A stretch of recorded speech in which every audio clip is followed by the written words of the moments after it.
አሁን ዩቲ የምትባል ልጅ አለች ቲክቶክ ላይ እንትን የምትል ልጅ ስራዋ ትክክል አይደለም። ግን ትክክል አይደለም ብለህ እሷ የምትሰድባት ስድብ የአንተ ትክክል ነው? ለምን ትሰድባት አለ? ውጪ ከኢስላም ውጪ እዛው ካፊሮች ጋር የምትቀላቀሉ ዋት? እኛ ከክርስቲያኖች ሰዎችን እየጠራን ከዚህ ከሙስሊሙ ጋር ውጪና ጀሃነም ግቢ ይባላል። አላህን አንፈራም። እሷ እኮ ካደረገችም ሀራም ነው ያደረገችው። ብታደርግ የኩፍር ነገር አላደረገችም። የኩፍር ቃል አልተናገረችም። የሽርክ ውስጥ አልገባችም። እንዴት ደፍረን ነው አንድ ሙስሊምን ሂድና እዛው ተቀላቀል ይሻልሃል ምንለው? ኢጃባ አላደረገችም። ኢጃባን ብታወልቅ ብደንስ ምን ብትል እኮ ሀራም ነው ለሷ።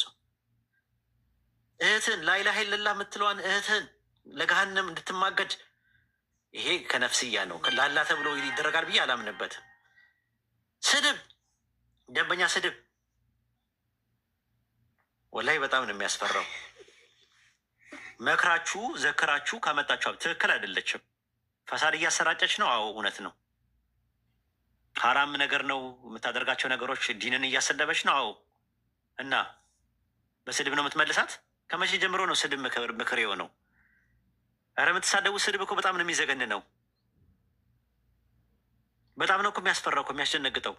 አንድ ሙስሊም ነው ወይ ነው የምትሉት? ድድ ማስጫ ያለ ዱርዬ እንኳን እንደዛ አይሳደብም፣ አይናገርም እንዴ። ከመቼ ጀምሮ ነው ስድብ ምክር የሆነው? ነው ማንም አያየንም ነው። በቃ እንደፈለገን እንጽፋለን ነው። እና መስተካከል አለብን። ወላሂ እናስተካክል ያንን ማለት ነው። የሰው ሀቅ ነው ደግሞ ስድብ ጥሩ አይደለም። አላህ የቂያማ ቀን እንዳይጠይቀን። የሂሳቡ ቀን የየውመል ሂሳብ የሚባል ቀን አለ። አላህ ይተሳሰበናል። ተው፣ ስድብ መፍትሄ አይሆንም። ከቻላችሁ በውስጥ ነገር ምከሩት። አንድ ሰው ነበር እኔ የማውቀው ራሱ እና በጣም ፍልስፍና የሚፈላሰፍ ምናምን እና የሆነ ሰዓት ላይ በውስጥ ስናወራ ዱዓ አድርግልኝ ተይዤ ነው አለኝ። እምባዬ ነው የመጣው። ተይዤ ነው እንጂ ሳልፈልግ ቀርቼ አይደለም አለ። አሁን ሮዚ ምናምን የምትባለው ከዩቲ ጋር የምትሰራዋ ልጅ አሁን አይታችኋታል? ስታወራ እምባዬ ነው የመጣው። በቃ አቅቶኝ ነው አለች። ዱዓ አድርጉልኝ እንጀራዬ ነው አለች። እንጀራዬ ነው፣ እናቴን ማስተዳድረው በዚህ ነው። እሺ ለእሱ አስባችኋታል? እንጀራዬ ነው አለቻችሁ አይደለ? ለምንድን ነው የሆነ ነገር አድርጋችሁ የሆነ ነገር ከፍታችሁ ከዛ ስራ እንድትወጣ ማታደርጓት? ከምትሰድቧት የለኝም እንጀራ የለኝም ጨፍሬ ነው ማገኘው አለች። ይቺ ልጅ እናቴ ማስተዳድርበት ነው አለች። ያለዛ ትራባለች፣ ትጠማለች። እናትና አባቷ እናቷን መርዳት አትችልም። ይህን አንደርስታንድ ካደረግን እኛ የሆነ ነገር ለምን አናደርግላት?